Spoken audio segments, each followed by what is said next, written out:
Warning, this video contains rumors, speculation, strong opinions, and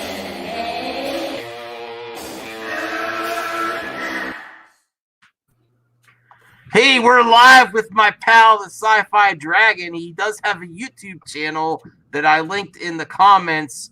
Go sub to him. Go check him out. He's going to give this streaming a try. He wants to go into more movies, I think. So there's some hot news today. We got to cover it. And I was hoping some more friends would stop by. They still might. But at least we got the Sci-Fi Dragon, even if no one else shows up. But I was hoping... my pal Griffin and the Grey Order would come in.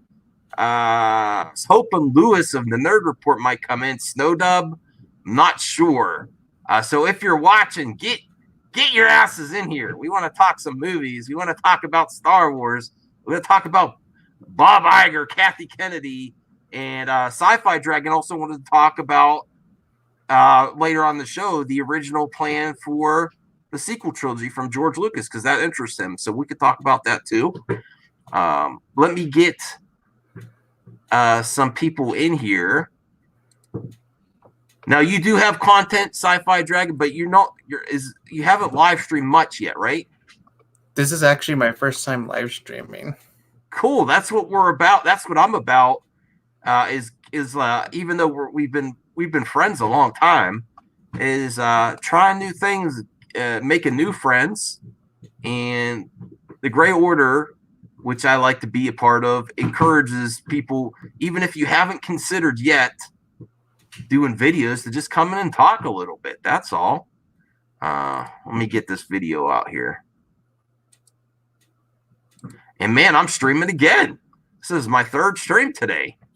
I know you're on a roll today. I know. There's a lot to talk about. I think we're going to watch a Doomcock video, too. the Leaky Peacock. Oh, brother. Because he's right. That's why we got to watch it, because he's right. I mean, the fandom is right about everything. So we got to give them respect when they're right. You saw my video earlier about that board about the writers and the new books. What's your quick thoughts on that? Well, I think that that you were right in saying that diversity could just mean like the storytelling, yeah, and that Jeremy was automatically assuming that it meant like ethnicity and sex and gender and things like that, and I don't think that's the right conclusion to come to right away. You need more context, right? And actually having a plan is an improvement for Lucasfilm, because they've had a story group. They like to put their story group front and center at the celebration. We have a story group, but actually seeing that they're planning out things, and that wasn't it. The board didn't just say diversity only. It didn't say diversity only. Now the first topic I was going to cover is breaking news. You're getting a lot of videos coming out now, including the Leaky Peacock, that says now Kathy not that she is now, but that she's next. I don't think she acts, even though I'm the one. Remember my Kathy Kennedy Fire videos? I've called for it. I've said it's not going to happen the way you think. It might make you sick, and that's kind of an extension and phased out into irrelevancy. And you don't really need her to step down now. Now, would I be happy if she did? Yes. Could it still happen? Yes. Like sooner than later, yeah. But I think they might wait a little bit until they get some new projects started. So this right here, is this going to happen right away? I could be wrong. I'll be happy to be wrong, because I don't think man or woman, I just think she's not as a person, Lucasfilm president, she has done a horrible job.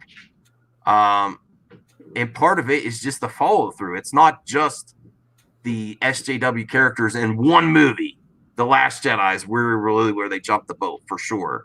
So one movie, is that the biggest problem with Disney Star Wars now? lack of planning, lack of follow through, all the firing of directors and creative vision. We couldn't connect on creative vision is the main problem, and they never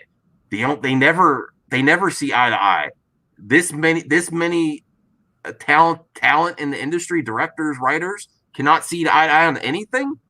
It's pretty embarrassing. Now, could that also be part of the reason that he stepped down his role? He's not gone altogether, Bob Iger. Oh, yes. Hey, we do have Lewis here, Sci-Fi Dragon. I want you to meet him. He's a great guy. So I will bring him on now. Oh, cool. So we do have a guest. Hey, Lewis, Midnight Movie. Oh, okay. He'll be back. No.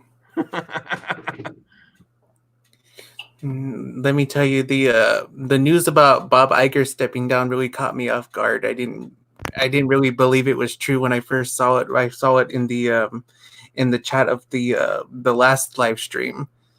People were talking about it, and it just completely surprised me. Hey, Lewis. What's up, man? Sorry, I have a mess at the studio today. We were doing some reviews, but okay. How you guys doing? Oh, I've had a crazy day on YouTube. What happened? Well, I don't know. Can you catch me up, or is it redundant, or what's going on? No, it is redundant, but I don't care. I mean, it's fun to talk. If you don't, well, my video earlier was pretty hot. What is it? We're here. My man, Sci-Fi Dragon. We've been friends for a while. I like to call my YouTube people my friends, not my fans, not my followers. They're my friends. He's a genuine friend. Absolutely. He has a channel. Right. He hasn't been doing as much content lately, and I've been saying, "Hey, come join us. Just get on the stream." He's like, "All right, I'll try this time." So that's what he's here for tonight. And I was like, "Yeah, I want to make a video for if you're willing to come on. I appreciate it." And go sub to him, and go sub to Nerd Report too. Lewis is a great guy, and I think. I've heard something. No, you're good. I try, man. I try. No, you can't. Look, not everyone. Matt Jarbo vouches for you, so. That's not. Is that? Well, Matt's dope, doesn't he? Yeah, he was on the show earlier. Really? Oh, on yeah, this and one? it was on a different video. He was on the one that was heated. Oh, okay. So I didn't get to the heat part. What's going on with the heat? Oh, I made it hot on purpose. Why? What happened? I got to Hey, Lunga. Hey, what's up? What's up, Longa? I'm really happy to have Sci-Fi Dragon. I've told him about the Grey Order. We've been on the same path. We both started with the anti-SJW after The Last Jedi, and then we just kind of got sick of it, where we see it didn't lead anywhere. It's just about the clicks, and that's it. And calling stuff out when it's not there. And that's kind of where my video was earlier. I was telling Lewis about what happened earlier. The stream earlier was pretty crazy. I think you talk about the one when you had Jarbo and Ruthie on. Yeah, and I think you popped in for a little bit too. Yeah. I popped in afterwards. I had to jump out of that stream pretty early when Matt first got on, because that's a good time to jump the stream when Matt gets on. No, just kidding. That was really it. Both sides. Yeah, both sides had their problems. Ruthie, like I said, she's a sweetheart, but she was just kind of regurgitating stuff. And Matt seems to like to get hot right off the bat. So, Well, I like that about him. Yeah. Well, it gets old after a while, though. Yeah, he turned. That just means you're watching a lot. That just means you're watching. That's why you could tell. Like, what do I do all the time? Can you tell me? Can anybody tell me what I do all the time? What you're doing right now? What I'm doing right now? You don't know because you guys don't watch.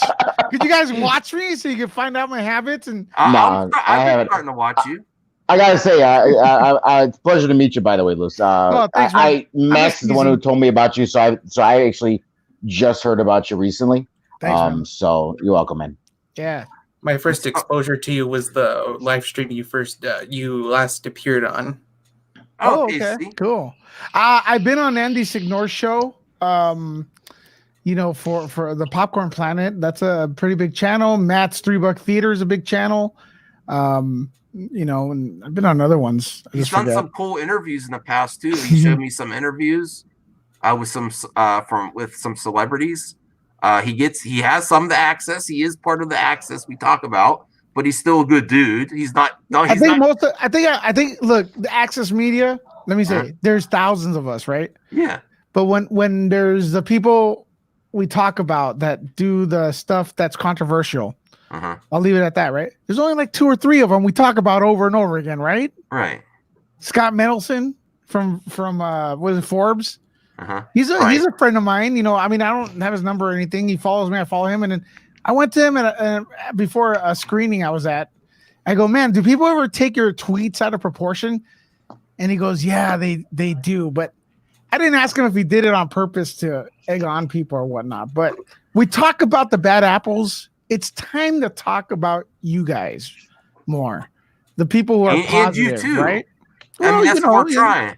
Yeah. Although I come in hot too, though. I do. Yeah, but we need to pay attention to the people who aren't doing the stuff that's that no one likes. Is that my voice? I think I heard it. Someone has their speaker on. I have headphones on, so it can't be mine. Yeah, me too. Yeah. Matt's trying to defend himself on the comments. I don't always come home. I actually came in today to criticize Max over what he was saying about Kathleen Kennedy. Matt, I do not appreciate this kind of talk. You know what? You're coming on hot again. Use decaf, drink water, count to 10 before you come here and slander my man Max. Oh, see. Okay. I'm liking you better every second, Lewis. Yeah, I disagree with Matt, but I think his important voice, and he disagrees with me. He doesn't come in. What happened? Oh wait, what happened? I don't know. He disappeared. Bianca, I don't want Matt in again. One time's enough a day. No, I don't know. I'd put him in. Okay. I hate doing this on the phone. I always end up hitting the wrong button on accident. Yeah. Is there a particular topic we're going to start off with, or just? Yeah, with my clickbait video. And I don't know if I'm going to subject people to. I was going to watch a Dune Cock video. No, can I say one thing real quick? How long is like no. Okay, I'll skip it then. I won't. Can I say one thing? Yeah. I just came out of a screening of The Invisible Man. Oh, really? I will have a review up on Nerd Report. I think it's gonna be kind of spoilery because I can't get it. Invisible Man is part of the Universal Monsters, and it means a lot to me. It's not my favorite universe. Right. It's not. This is not the Dark Universe. So I want to talk a little bit about it. And to me, it's a mixed bag. But I'll get a little bit more into it. I don't want to spoil it for you guys because I want everyone to always go and support films. Yeah. And, my girlfriend was just talking about it today. She's like, "Hey, I heard it actually looks good." I'm like, "Oh, we'll see." All right, Peep the chat keeps saying send Matt the link. Okay. Well, I saw a trailer of Invisible Man in one that they released a few months ago, but the trailer. I didn't really pay much attention to it afterwards. You know, and I think you said something, Sci-Fi Dragon there that they did release a trailer that was kind of meh, and I think they released another trailer that kind of spoiled the entire movie for you to kind of like get people hyped for it. So there were a lot of the good scares were in that trailer. So if you want to be spoiler free, avoid that second trailer for the film. Well, just so you know, based on being on your show last night, you sold it to me watching the trailer. Yeah. And I told my wife, I'm like, I'm going to take you to a horror movie. She's all excited because she knows I'm not a horror guy. I said, dude, and have a review. Make it genuine. Me and Snow Dub want to collab maybe on the weekend sometime. I don't know if we can get you involved too, since you're a horror guy, Lewis. I love horror movies. To talk like a round table about it. If we can, you too, Longa, if you want to see it or whatever, or Sci-Fi Dragon. I don't know if you're planning to see The Invisible Man this week. Well, I'm pretty broke right now, so I probably can't go. I'm very picky. I'm very picky on what I spend money on at the movies. Okay. Yeah. It's like it's not because I don't want to see a movie. It's because I like cinematic experience for me has to be something that I'm like really hyped to see. Okay. If it's not something I'm hyped to see, I'll buy it on DVD or get it on I'm on demand later. you know how I say I'm a boycotter? I'm a movie guy. I was like a first weekender for years. It's only recently that I've been staying at home more and just I only do that for certain stuff. We go. I mean, like me and my daughter see all the Marvel stuff together and Star Wars stuff. Obviously, when it comes out, that's a great thing. I hope a lot of not just I have a son, but spending time with your kids. Some people don't understand that until you have a kid. It's just great, or even with your girlfriend, boyfriend, whatever. Not even that, Lewis. My daughter is 21. So we've been doing this for years. So we still have that kind of relationship. Better hearing that, because it tells me that when my son grows up, we're still going to be doing this kind of stuff. Oh yeah, definitely. That's great. You know, I saw the Sonic movie with my little sister and my nephew. Yeah, great time, right? Yeah, it was pretty good. Yeah. I still want to see that, but my wife loves horror movies, and I don't watch that many. So if there's one that comes out of the theater that I'm interested in, it like makes her day. And plus, she's like, she has not watched my channel until The Gray Order. I'm telling you that right now. She thinks no. So that's the positivity that's happened in my madhouse. She doesn't even watch my videos until I started doing Gray Order content with these great people. And she's like, yeah, that's kind of the way I feel. I disagree with you. She's my biggest critic. I disagree with how far you go, and I start being more positive, and she's happy about the Gray Order. So that it's been a pause. Okay. There's a lot of movies I go to that I actually end up not liking, but I love the experience. Okay. Going to a theater with people who respect what's showing in the movie, because sometimes, man, you get some people that bring their phones or start talking. I hate that because it's so expensive. But I just love that. Just getting out of the house, man. It's something, even though you could have the best television, a home entertainment system, but nothing can replicate an awesome theater with a nice crowd and the air conditioner and a hot day, and popcorn and a drink or whatever you're into, you know? I got to go to an AMC because I need my recliner seats. Nice. Oh, yeah, that's my life. That's what my life. That's where I see which theater I got the Stubbs account and everything because I need my AMC experience. I'm thinking about doing that, because I used to be a Movie Pass holder, and I'm like rest in pieces Movie Pass, because there's like 3 months I paid for it and I didn't get nothing. Towards the end they used to say, here's the available movies. By the time you drive, because you have to drive within distance, by the time you get there, they're done, because it wasn't unlimited. It was, we only have so many. I think that was BS too. But rest in pieces Movie Pass. I got one for like 1 month. I got the other one that's Cinemia or whatever it was. And I'm like, this is nonsense. Yeah. I ended it after the first month. I'm like, I'm not even bothering with this. No, but I've heard lots of good things about the Cinemark one. Because my wife loves the recliner seats. And when I was boycotting, she's like, I'm getting treats. I'm supporting this movie. Counteract your boycott. Do whatever you want to do on YouTube. Drive me to the theater. And I'm like, fine. And we had a discussion. I'm like, do you even want me to go? I wasn't going to go. And she's like, no, I don't want you to go. You ruin everything. Stay away. And she loved it. She loved the Rise of Skywalker. Speaking of stuff, I was busy doing that Project Luminous stream last night. Lewis, did you? Oh yeah, it was a great stream. Lewis, did you see anything going on with Luminous, and what do you think about it? Well, we were on live. You were on, Max, were you? I think you had to leave by then. So yeah. As soon as you left, like 5 minutes later, Matt was on as well. He came in late, and he was doing a complete video on that, more detailed than us. And I'm kind of like, I don't know what the project was about really, because I'm one of those people that when it comes to Star Wars, I hate waiting. So when the thing's going to be released a week before, I'm excited. So I started hearing about this Luminous thing, and then he played the trailer for what's it called? The book series? There's a few books. The High Republic. Yeah. Okay. He played the trailer. It looked interesting. But then after a while, I was like, man, the beginning of the trailer looked good, and then after, it just didn't do it for me. It doesn't, and I expressed that. I'm not excited for it at the moment. Gotcha. Is it in the Old Republic era? It's the High Republic. It's a new era. It's 200 years before the Skywalker saga. So it's after the Old Republic era, and then before the Skywalker saga. Right. Right.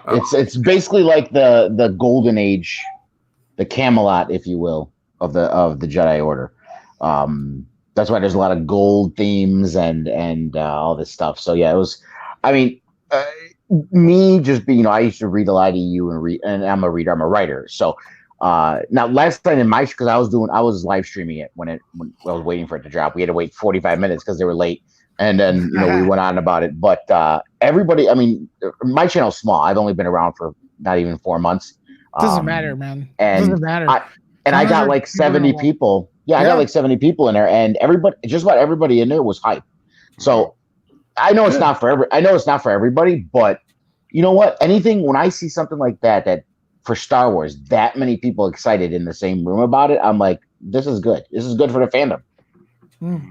Yeah, Star Wars is not dead at all. I just felt like this kind of trailer or tease they had didn't feel like Lucasfilm. It felt like more like what Disney would do, which isn't a bad thing because Disney does have great stuff. Pixar, Disney Pictures, and Marvel, they've all proven to be good products.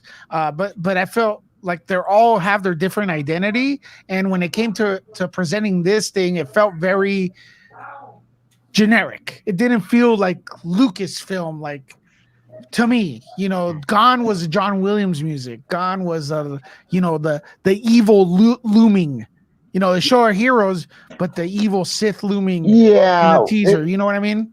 Yeah, well, it is a book series. We got to remember that it's all about books and comics. So I don't know how much of an EU fan you were, or if you read any EU books. Well, the thing with me and Matt was making fun of me yesterday. He's all, "Oh, you have to read. That's why you don't like it." But the thing is, like, to me, Star Wars is it's the movies. So when it already, I mean, that's perfectly fine. That's a lot of people are like that. So I'm gonna tend not to be as hyped for the animation. I'm not gonna be as I wasn't that hyped for Mandalorian until it proved me wrong. So, but at least it's live action because I'm weird. Hey, Beta Crepe, I'm gonna ask you the same question. Oh, here he goes with a failing movement. That's why I got No, I mean, back at you, brother. How's yours? What's going on? Doing fine. I got Nerd. I got Sci-Fi Dragon. I got Lunga. I haven't had you guys on much. I wonder why. I don't even know if you want to know, Lewis. Maybe one day off air we'll explain the whole deal to you. Hey, these guys and gals I've met here on the channel. Hey, have you heard about the Grey Order this week? Does it sound dead to you, Lewis? I think I'm an honorary member at this point, right? Right. So does that sound dead to you? Our Discord auto posts your streams, Lewis, every time you go. All right, great. It's great to hear that. Grey Order is pretty alive to me. Yes, I told Sci-Fi Dragon. I said it's a great place to grow your channel. It's about community and people first, ahead of clicks and top YouTubers. Not that we're not going to have some in the future, but we want to grow as a community together. Yeah. Inviting new people on and encouraging viewers to get on the conversation. Like real quick, right here, we have a new member, a new sub, Hollywood Purgatory, Jeffrey Harris. Oh, Jeffrey! Coming. He was on the stream with us yesterday. New member here. Oh yeah, I would have him on. I just follow me on Twitter, Jeffrey, and then I could send you the link, so it's private. Or Lewis, you could send it to him if you want. Do you want him to go on now, or do you want him to go on another time? No, he could come on. He's a good dude. Okay. Max is flexible like that, Lewis. He'll let him. He lets just about anybody. He's a little bit of a madman. No, I don't know if it's packed or anything. We had a couple no shows. We had a couple. And put it this way, Max, don't feel obligated if you're packed and like I wanted to go on, or just I'll never feel obligated with Jeffrey. No. Okay, hold on. No, with me. Hold on a second. Let me get this stream here. Sure. I'm gonna get Jeffrey in here. Hopefully, he'll come in. I actually have to sub to his channel. He has a channel too, right? Yeah, he has a channel, Hollywood Purgatory. Or ask him when he goes on. He just followed you on Twitter. Okay. He was at the screening there with us as well. All right. So if you guys ever want to talk about UFC and the WWE and wrestling, I think he's the guy that you All right. wanna. I just started watching AEW recently. Right. So used- I would, if you guys want to start like a community with that. I don't know that stuff. I only know boxing, but there is. Hey, There is- Jeffrey. Hey, evening, everyone. Thanks very much for having me on. The pleasure Welcome. is all yours. I'm sure. Yes, I love you already. I'm in recovery right now because Here it comes. No I just spoilers. witnessed No the spoilers. quite possibly the biggest case of cinematic catfishing in recent memory, which was The Invisible Man of all things. Oh, no, I'm looking forward to it, Jeffrey. Don't ruin it for me, please. That movie has an 87% on Rotten Tomatoes. So I'm like, 87%. Like, this movie, it's got to be at least like semi-decent, right? And Nope. he's in a good mood, ladies and gentlemen. He's in Nope. a good mood right Nope. You know, look, with Rise of Skywalker, when I'm like, oh my God, they're really bringing back Emperor Palpatine. Like, I kind of knew what I was in for. Uh-huh. This movie catfished me. I feel violated right now. I am violated because of this Hollywood. movie. Yes. Hollywood Purgatory. Do you want to feel violated? No, what? Said I wonder. No, I don't. Oh Do you no! want Here to we feel go. Here we violated go. right now? I already do. It's I kind of mean, late for that. I'm on your left side, and I could just sneak my right hand and just give you a nice pat on the head, and just make you just be really silly. I mean, would that make you feel violated, or would you feel? I mean, happy? that would not make me feel more violated than Elizabeth Moss just did and I Lay would went out. It seems becoming a little too dirty, you guys. Yes, But here's the Thanks, sci-fi important Dracula. question. The important question is if the Invisible Man violated you. It's almost Yeah, like that's if true. a I tree. would feel honored if that ever happened to me. Because I Okay. I mean, not I see wouldn't this have to see coming. this man, but I'll be like, I did not see twisted this and coming, weird, Darth but- Daddy Lunga. It's the hits you don't see coming, you know? But it's like the old phrase, like if a tree falls in the forest and no one's there to hear it, did the tree really fall? Well, if you really It's don't very- see the Invisible Man violating you, Yeah. were you really violated? Isn't there kind of like a Yes, movie where yes, that's I the was. premise? Yes, I was. There's a But movie how- that's kind of like it's called Hollow Man. Yeah. I don't know if you Hollow guys Hollow heard Man of was better. Uh-oh. He's throwing heat tonight. hello, I everyone else. What? I did not. I'm just saying You- hello, nerds. Like Hey. Hollywood Purgatory Thank and you, Sci-Fi Jedi Wanderer. Dragon, hello. Hello. And Darth Lunga, I'm not calling you daddy anymore. I'm sorry. No. It was never a prerequisite. I'm sorry. It doesn't fit with your name. Sorry. But then we have Mad Max. But Yeah. you guys were talking about the Mummy, now the Invisible Man. What's the main category here you guys brought up here? Because I missed that. I do want to hear from these guys because they actually got to a screener.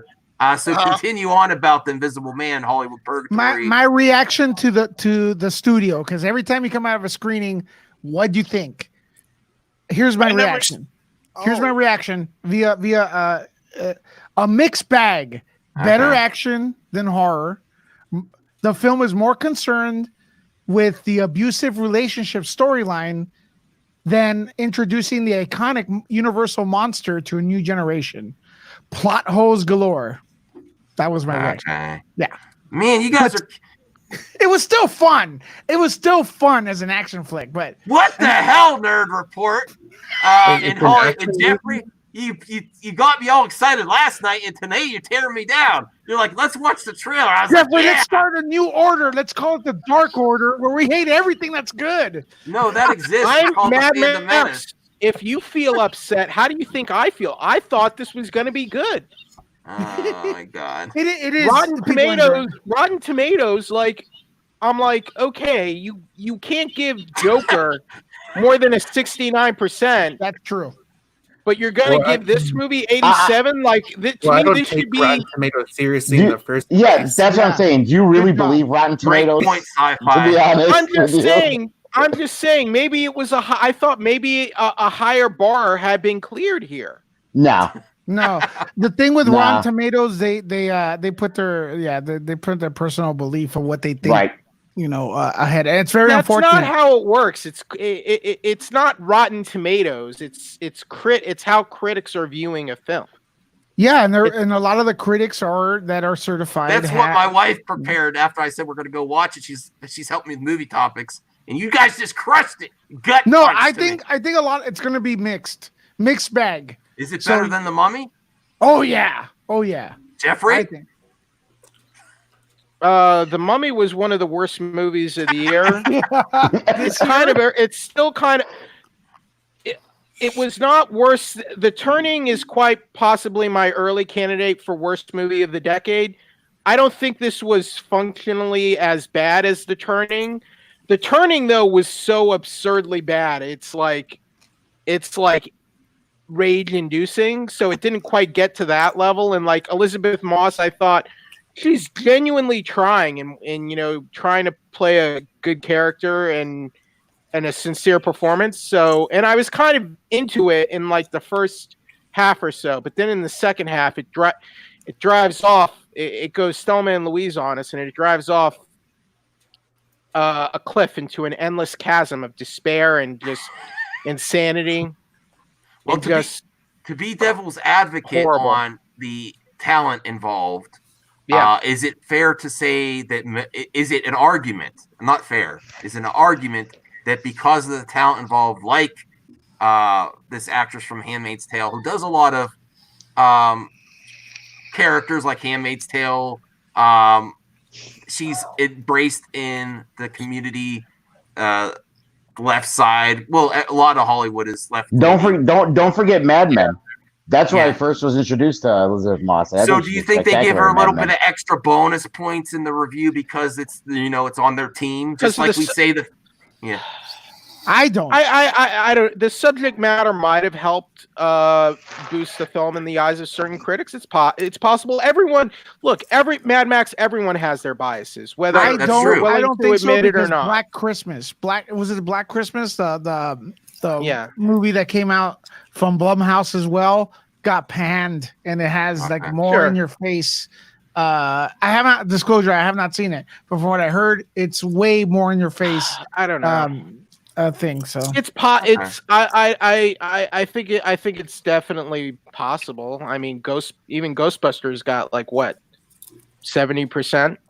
So I mean, it's definitely. I don't want to say definitively that was the reason. Is it an argument that it could be had though? Maybe for some. I don't personally know all everyone's personal views and how they viewed the film, but and quite honestly, I think the setup itself is a decent setup. The fact that she is a victim and an abused woman, and her tormentor suddenly gains like the power of invisibility. I think that's a fascinating premise and setup for a film, because like what if the person who abused you mentally and physically for years that's terrifying. And to me, horror should be like tap into kind of those terrifying like psychological ideas. So I feel like that premise and setup is great for a horror film. I just think the movie, like halfway in, it just drives off a cliff, and it just never gets it back. Well, I'll look for that cliff this Saturday when I'm relaxed in my recliner, at least. Did they explain how he turns invisible? Hmm? Did they explain how he turns invisible? Yes, but Jeffrey, let's not spoil that. Let's not spoil that. If you want some, I don't want to I'll say tell how, you. yeah. But Yeah. Okay. the embargo's done, but I don't want to spoil it for It people. is explained. Yes, but it is explained, and it's not. Yeah, Can someone do me a favor? Yes, sir. I know someone was telling Max to see a trailer, not the second one, but can Max share me the first trailer on Twitter at least? I will share it to Because you I want to later. make sure I'm on the same page as you guys, and I'm confused. Which movie were you guys talking about? And Okay, so we're Invisible Man were you talking about? Because I've only seen 2 different films, and Well, there's a new one coming out this week. Wait, Invisible Man. Yeah, this Friday. is that from Dark Universal or is that from No. another? No, it's a Dark Universe. Actually, from what I understand, they stopped after the Tom Cruise film. Yeah, that's dead in the water.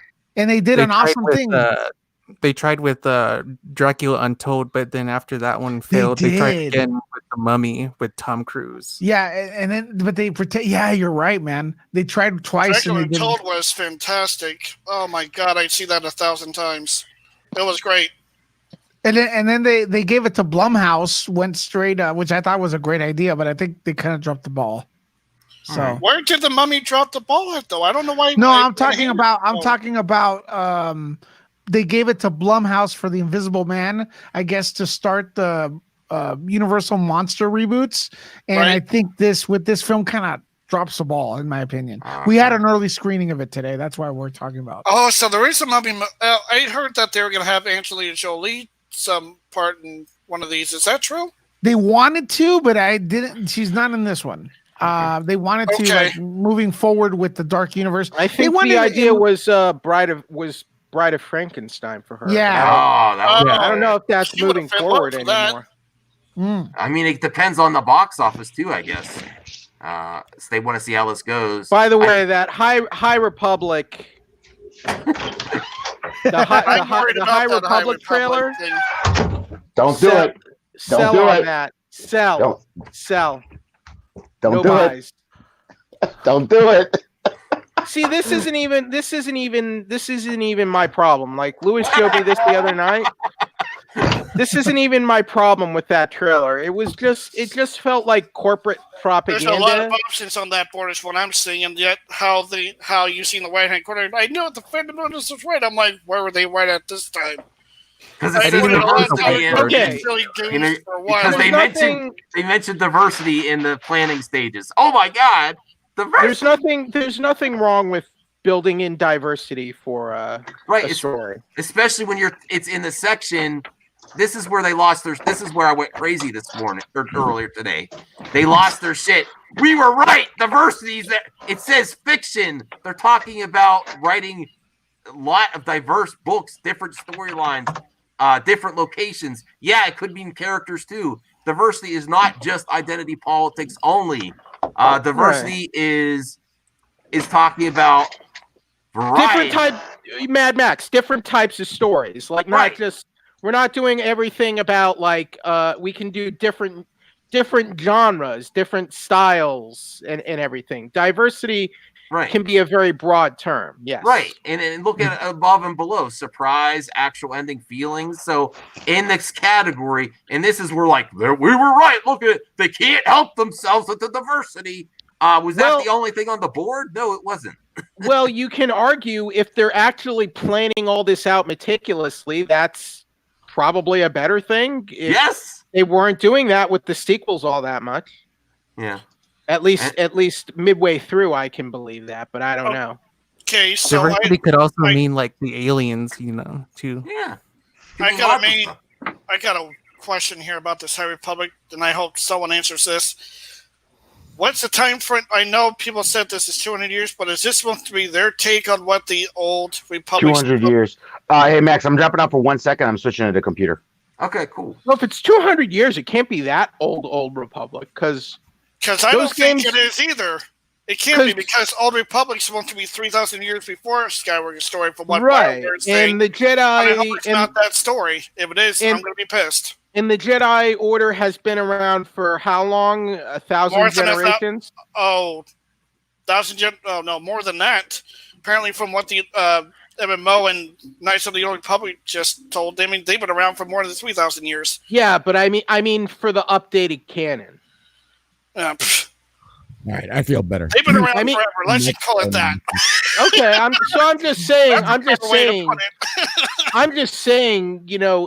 200 years seems like, if the universe is that vast, 200 years seems like a very short time, honestly. Well, here's the thing you got to keep in mind, and again, this is just coming from a reader's perspective, and as far as the trailer goes, I have one question before I get into the lore or what we're seeing here. What kind of trailer were you expecting for books? Me? Movie. I didn't expect a trailer at all. I don't, honestly. The whole thing confused me.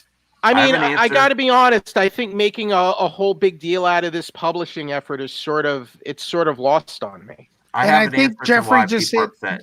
Yeah. Jeffrey just hit the nail on the head right there because they hyped it up so much that it felt like just announce the books. If you're having like a trailer and a presentation at Skywalker Ranch, then it's kind of like you expect more. Like my brain was going, okay, like what Darth Bane, what's going on, and it wasn't like what it was. But my Max, sorry. problem is That's the and thing.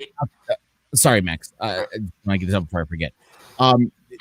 There was a lot of people that were complaining about why aren't you using EU material, and so the people who complained about that were people who were avid readers of the EU. Now, again, I know it's not for everybody. Not everybody was a reader, but there was a lot of people that really that's how they got their Star Wars when it was the movies for so long, and they love that material. And I just read the EU. I wasn't like, like give me a trailer for like Dark Saber or whatever. 2020 now. I mean, I made a trailer for my book. I mean, it's just what people And it do was a now. pretty good trailer, by the way. Max, what were you gonna say? Okay, sorry, Max. It was corporate propaganda. right. Jeffrey, let's Max. We covered that. Even hey, to be fair, even the placement of the writers, we were having a little fun talking about. It looks like a real promo with the But right in the middle of the promo of all the writers. They put the black guy. yeah, but any company It's- that's putting something out, it's always corporate propaganda. Yeah. That's what But the name of the game. Here's where I think we're having a disconnect and why. And the other thing that's really odd is we're getting this.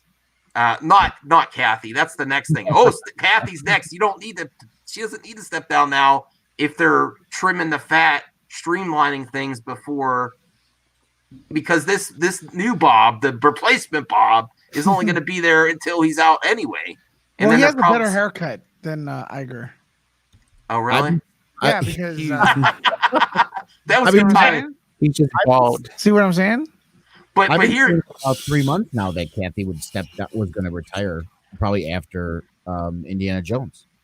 but I have my doubts if Indiana Jones is going to happen on time now with all this. This is a big shakeup. They're refocusing because Is it really? It just seems like well- Bob Iger's going somewhere else. He's still he's still going to be big. involved. But Chairman. this guy on the right, according to Jarbo, Yeah. he's Jarbo. the reason investors probably wanted him to take place is he likes to streamline budgets and cut things down, and if that goes along with the slowdown, that's why it might be good. That's maybe why they wanted him get things on track again. Streamline. We're spending too much, and things aren't as big as we want it to be. With me and Basti, we're talking about her show. Even the FANDOM MENACE or the fans might think we did this. What happened? People just stopped spending money. That's always what it comes down to. Is the money stops coming in as much as you want. The parks did not get as big as a boost from Galaxy's Edge as they'd like when the parks were suffering before. They were thinking that would be a big draw, and Star Dude, Wars is not. I gotta be honest with you, man. I consider myself like a middle class person. Like as far as income, I can't afford to go Right. there. And It's they just way. keep It's bumping like up the price. Way too expensive, and they're increasing it. They want it to be for upper class people now. And the China market. You need to have a relevancy in China, and Star Wars is not taking hold in China at all. Well, my argument's always been it's like all this worry about Star Wars in China doesn't resonate with the fans over there, the people. How did Star Wars survive all these years without China? They didn't get introduced to it till like 2012, I believe, or something like that. Well, how was Star Wars around? well, China's more relevant That's now $1 billion movies now is China. because Yeah. that's a movie industry that's growing. Yeah, And in the States and in other countries, it's shrinking because we do digital and stream. Not that they won't do streaming, but that's what's popular. They also do- Ours is shrinking, theirs is growing, and if they don't see growth potential there, that's probably why this the happened. piracy is insane in Asia. In the though. I recall in the last like 13 years or so, China started investing a lot more in major studio blockbusters, and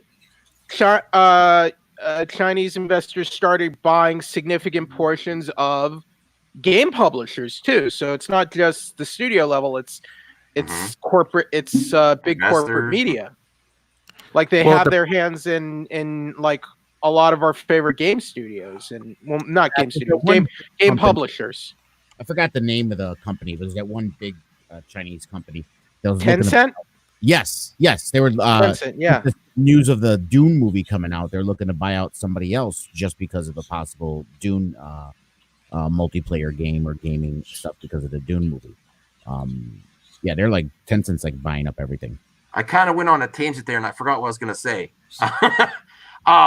I think where there's a big disconnect with how the fan reaction is, it's great that they're planning books. We want to see this type of announcement for the movies. And with Obi-Wan dropping off and Cassian Andor start, and all we know about for sure is Mandalorian season 2, and then an announcement of another possible director when there's no follow through with other previous announced. It's so much up in the air. We want a little bit of planning on the movie side.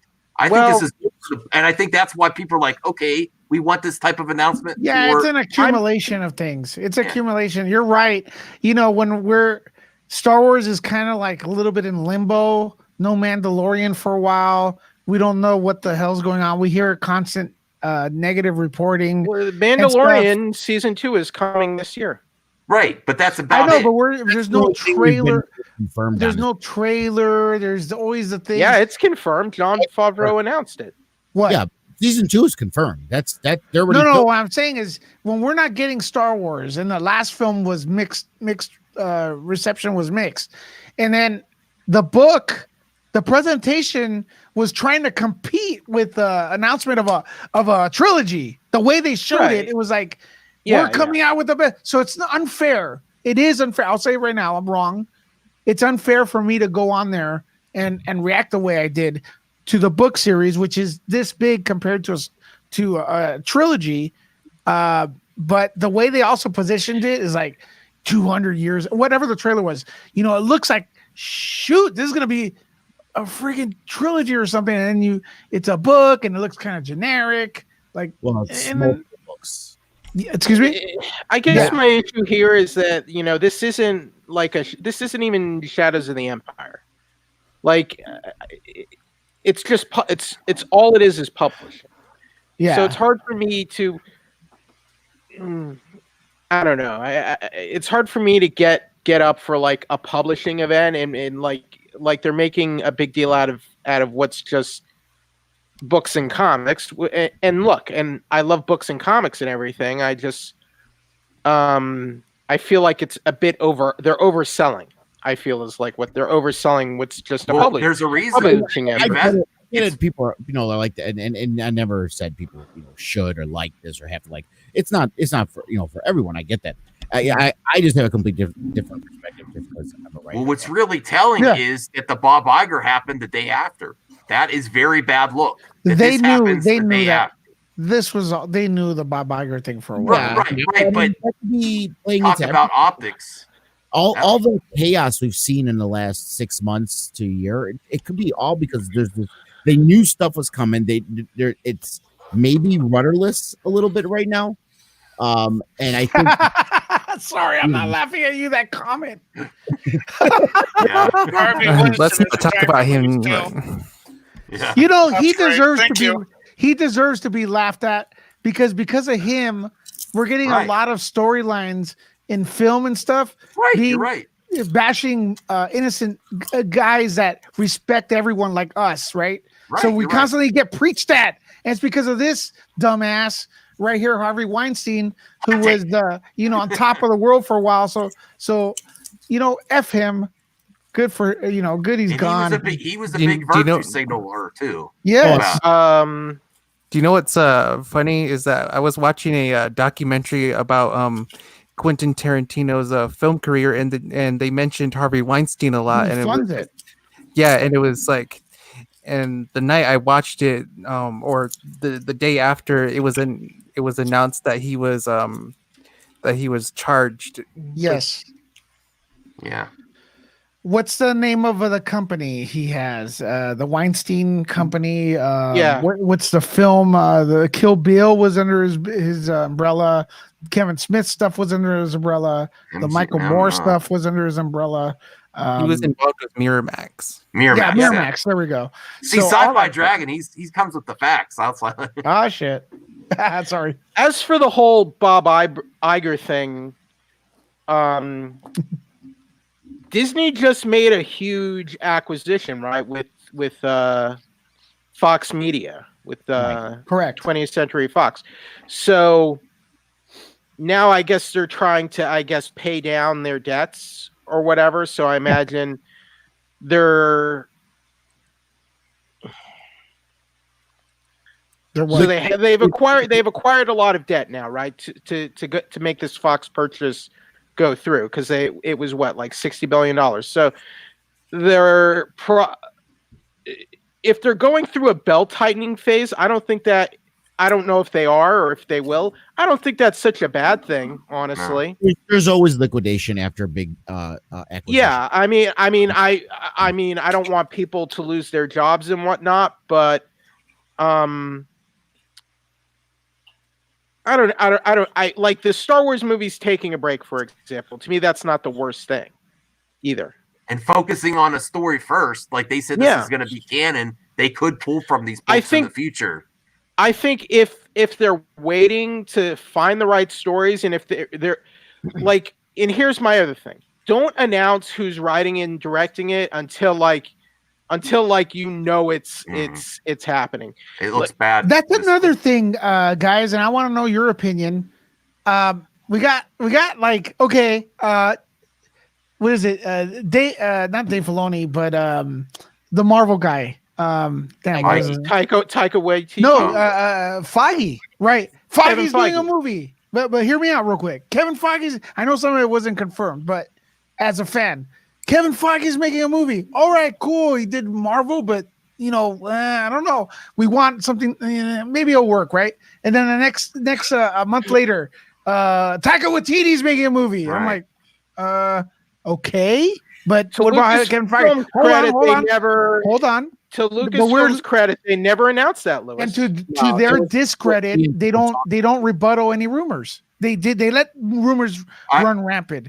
As a Nexus Media guy, I have actually emailed them to ask about particular things, and the response is zero. So they should say, no, this is fake, or this is whatever. And then we get this announcement with this other guy the other day too, that did what's it called, the Marvel original shows on Netflix. Luke Cage, right? That guy's making a movie. We hear that. Matt Owens.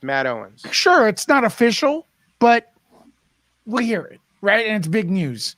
So now it's like we're doing books. It's like, dude, are you doing books, or what the hell's going on here? Well, so that's what we want. Jeffrey has a good point. They didn't officially announce it, but that's also part of the problem. There's nothing officially. They let rumors go rampant without any correction. Right. You gotta get in front of the BS, or the BS will define you. Here's my response to that. Even if they deny the rumors, like people like Geeks and Gamers aren't going to believe them. Fandom Menace isn't. I don't think Fandom Menace. I mean, but at least have official statements out. They don't. To me, the problem here was the problem to me when you announce Benioff and Weiss, like they're gonna write and direct a series. That's another one. Another one that They announced that's on StarWars.com. They announced Lord and Miller. They announced Josh Trank. All those guys either quit or were fired. That was the big problem to me. So if they're holding off on that for right now maybe here's my thought process is they are talking to these writers, and they're I know tons of movies get developed that not. And maybe like 30 movies will get developed, and maybe like 2 will see the light of day. That's just kind of filmmaking in general. So maybe they're talking to these writers to make treatments, to make scriptments, or to do drafts, and they'll see if they want to move forward with them. So to me, if that is what they are doing right now, to me that is not such a terrible idea. If that's how they're moving forward.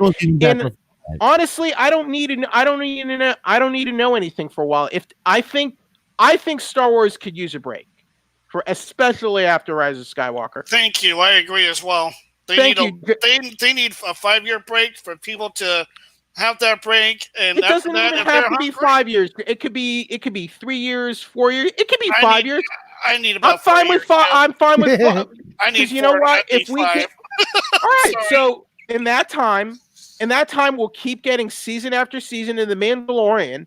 And to me, The Mandalorian is better than any movie we've gotten since the Disney buyout.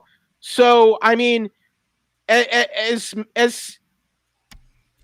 much as we complain, much as we complain about Disney and Star Wars, The Mandalorian is like everything I've ever wanted out of Star Wars since the original trilogy, basically.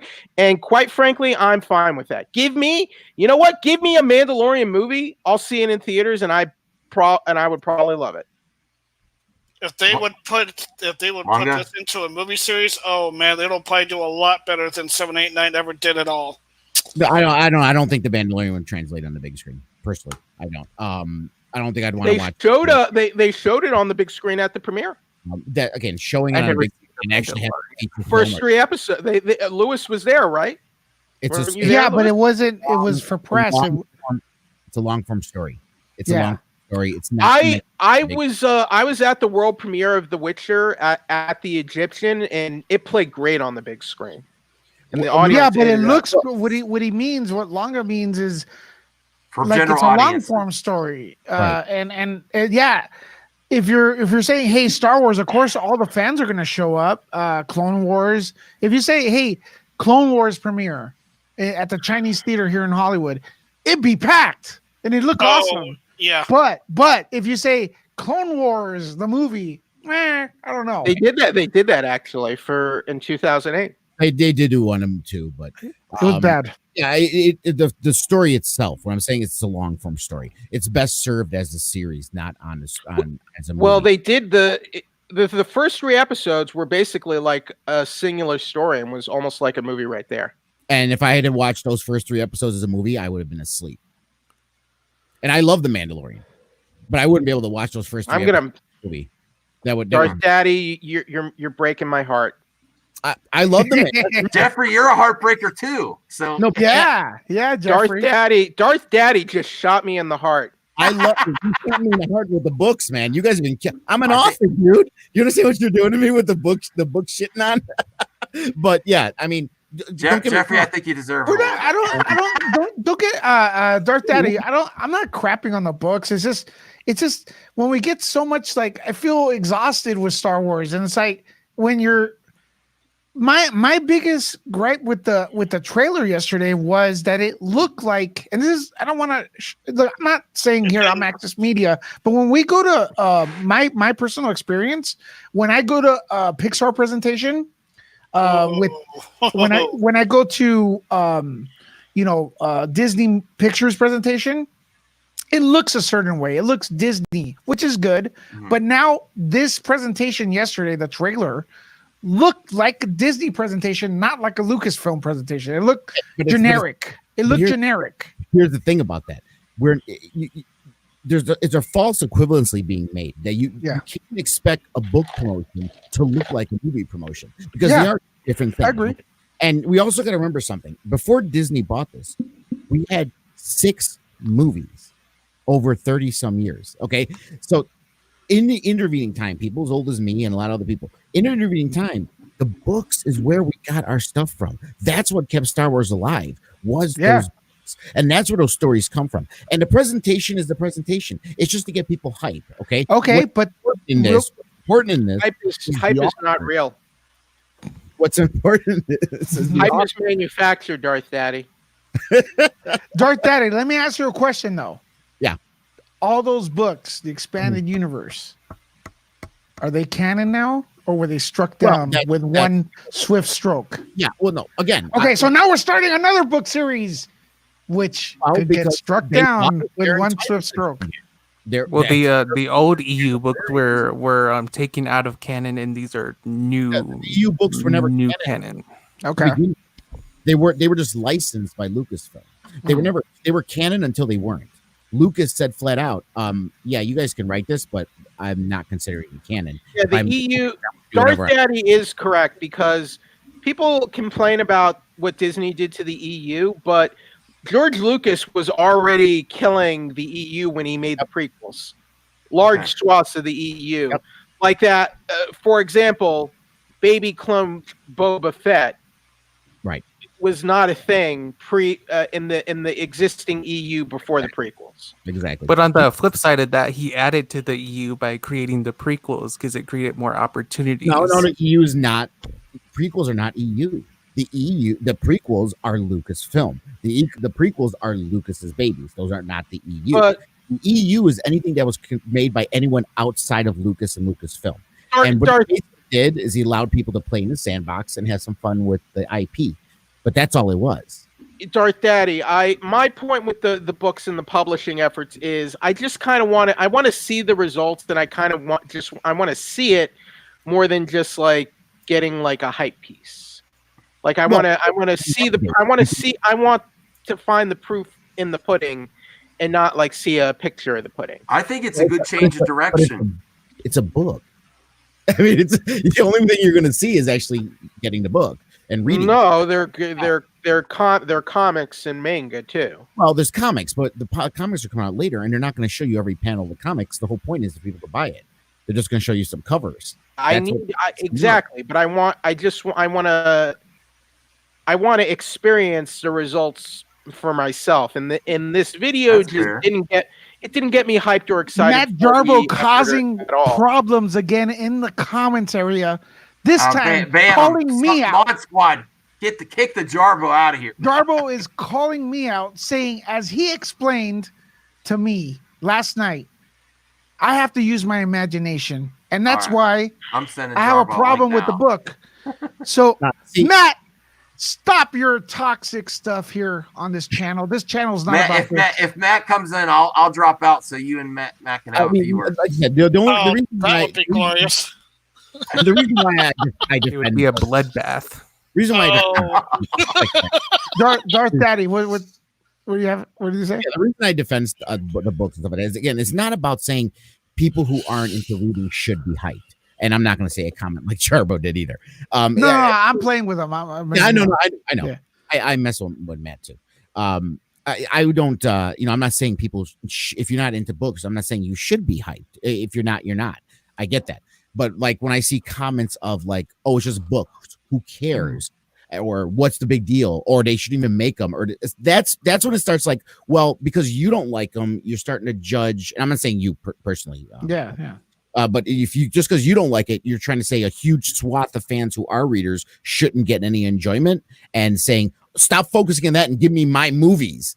That's where I get kind of annoyed. That's not even what I'm saying. I mean, I'm saying what I've heard in general. Okay, but are these? I mean, do we even know these are going to be good books? Well, here's another thing. That's not anything. I want to answer Matt's thing that he thinks I have a problem with using my imagination. Matt, I have a question for you and the panel here in regards to his comment. His evil, toxic comments. All right? I'm going to address them right now. Evil. If I'm supposed to only use toxic comments. If I'm only supposed to use my imagination for these books, why did they include pictures with the books like they presented yesterday in the trailer? It's called it's all imagination. I'm using Matt's argument. All right, I have to drop out. I think Matt's here. What do you mean? He is. Oh, okay. I'll take the time to premiere my LED lights working on my lightsaber. Why is he dropped out to put in Matt? I have a. Is it green? Ding, ding, ding, ding, ding, ding. Hold on, guys. Lewis, hold on. Who's Matt? Round one. We have a Mad Max stream without Mad Max. Mad Max left his own stream, kicked out, hacked by Matt Jarbo from $3 Theater. You're causing a lot of trouble last stream, Matt. A new low. There we go. I made it right. It's not my fault. I come in swinging boulders. All right. Yeah. I got boulders for you here, man. Next time you're in LA. Well, to be fair, Matt, it wasn't just you. It was Ruthie too. She was causing a lot of problems. So, Matt, I'm gonna ask you. I'm gonna ask you point blank. You come to this channel, this beautiful, the Mad Max, the Mandalorian channel, and everyone's having a great time. We're expanding the Gray Order. We're spreading positive stuff, and you come on this channel in the comments and attack me. Yep. And now you're quiet. What's the deal, man? What do you have against me?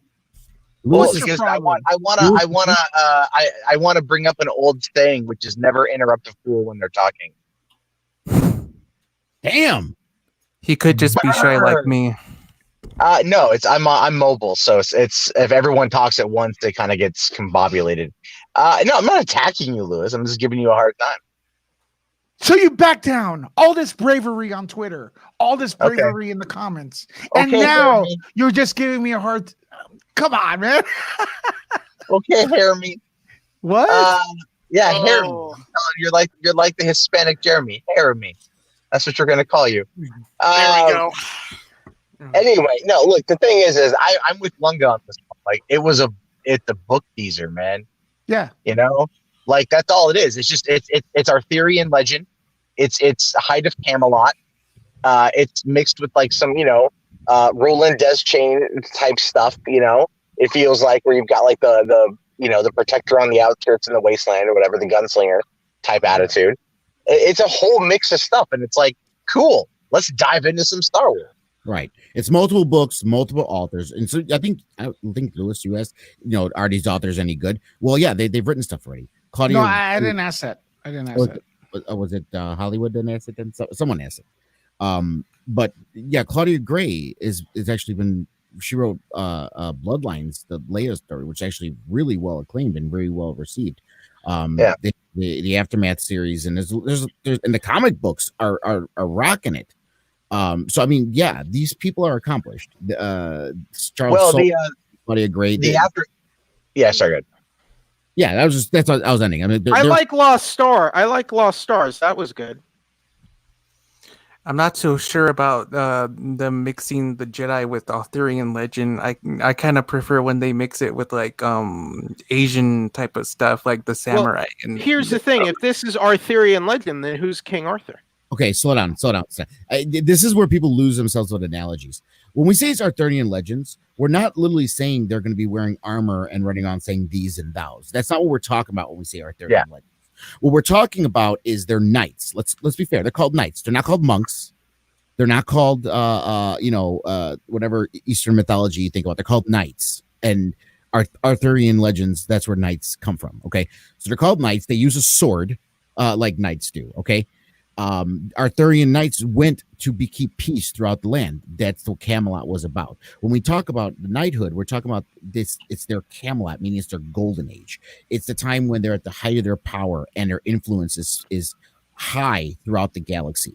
And they keep peace and they explore. And there's all these other things to do. And it's a brotherhood, which the Jedi Order is a brotherhood. That's what we say when we say Arthurian theme. Not that it's gonna feel like a story of King Arthur. It's the themes of the knights and what they do. It sounds nice, but I just want proof that they can deliver on that. I keep saying I want to see it, dude. You got to read it. You can't see it. That's the whole point. What do you do when you read? You read with your eyes, unless you're blind. Well, here's the thing. Okay, so you can listen to an audiobook. The way to promote a book is to not promote it. Just give me the book. That's kind of how it worked for me in the EU era. Honestly, because you heard it from other people. I wouldn't have sold one book if I did that. That's not how book publishing works. I mean, we're Disney and Lucasfilm. How I discovered the EU, I went into bookstores and I'm like, oh wow, there are Star Wars books now, and that's how that's kind of how it worked for me. But that's not how publishing works. That's how it worked for you, how you found it. But that's not how publishing works. There's always a build up. There's always a promotion. If it works, it works. Again, but it wouldn't have been in the bookstore for you to find it if it wasn't promoted to begin with. You get what I'm saying? The bookstores would never have picked it up for you to find it if it wasn't promoted. So it's kind of that has to happen for you to eventually. Or I read an article about it somewhere. There was some influence some influence that promotion. Argument is kind of a non-argument. It's like saying I tripped on it. And that's how I found it. Look, Darth Daddy, I think you're taking it a bit too personally. I'm just saying that trailer the concepts they're talking about didn't really sell me on the stories yet. I need a little bit more substance. Well, they didn't tell us about offered. You're not the only one that did that too, though. I'm not completely sold either, but I want to give this book a chance because I love what I saw in the drawings. That artwork or the drawing sold me right there. I mean, that series right there, and I want, if it's 200 years, I don't know about that era before Skywalker story. Right. I would love to know more about this, and I'm tired of the Skywalker story. Give me a new character in 200 years worth of a new arc, and what else can you tell us about these knights, and who do they go against, and what about the real Sith Empire? Did they last in this era? Did they not? Who do they go against? Right, and that'll be coming. Anything, you know? What we gotta remember is this was a promotion not for a book. This was a promotion for what is the High Republic, and we have all these different projects coming in for them. And as the time goes on, in the coming months, you're going to start seeing now promotions for, let's say, that first book, that Charles Soule book that's coming out. You'll start seeing more information. I'm just being cautious about this new effort, Darth Daddy. No, that's fine. Hey, it's good. I'm not saying it's gonna be awful, but I'm like, I'm like saying, okay, but like, let me see it first, and then I'll make an evaluation here. Right, but no one put out the trailer to say you have to love this, or this is what's going to sell you on it. It's an information. And yet you're very angry. No. It's his voice. Okay, it's his voice. It's his voice that sounds that way. You gotta get used to that. You're taking it so personal. So Jeffrey, are you saying that Lunga's coming in hot? I think Lunga does the test. Why is Lunga wearing the same shirt as Matt Jarbo and acting like Matt Jarbo by causing problems in this? We're wearing a flash now shirt now, guys. Really? Lunga, I just think you're taking it a bit too personal. Is all I'm saying. No. You haven't watched any of my programming, probably. I'm passionate when I talk, and I do this about anything. It's not that I'm taking anything personal. I debate, and if I debate, I debate passionately. I think where you're coming from, Darth Daddy, is that it's your passion, it's your art, and you would like to see more people like or like everyone just be like, yeah, this is gonna be awesome, you know. And I understand that. My favorite book ever, Darth Daddy, is Dune. My favorite book of all time is favorite book series is Dune. Favorite author is Frank Herbert. Dune. Reading Dune changed my life. I have all of them upstairs. I believe within every fiber of my being. I do not just believe this, I know it. I know with every fiber of my heart that Dune is unfilmable. And it's just impossible. And I don't. And so you're not excited for the Denis Villeneuve movie? I do not believe Denis Villeneuve will be able to execute Dune.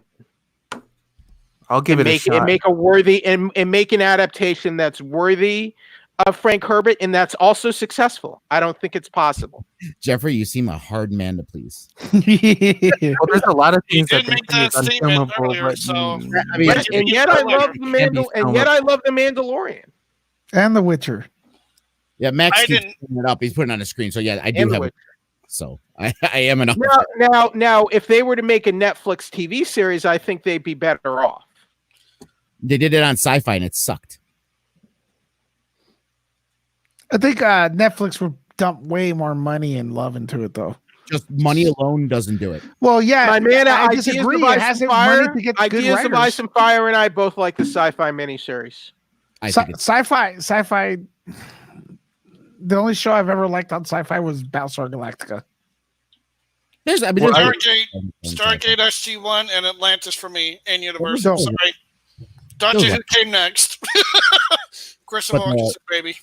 The movies. Hey, shout out to Phobic Xeno. Thanks for that comment. I like this Purgatory guy. I like you too, Phobic Xeno. Thank you. Well, I think that we should wait until we see the Denis Villeneuve movie to really determine whether the Dune book is unfilmable or not.